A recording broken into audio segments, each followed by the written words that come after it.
আমার আজকের সাথে হ্যালো আয় খা এই যে আমার সব চাতা গোড়া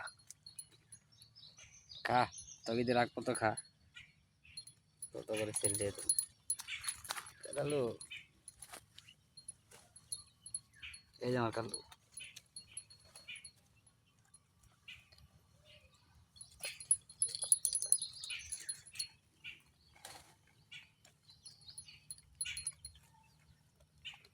বেশি বেশি করে খা তাহলে তো মজা করবো এনে হ্যালো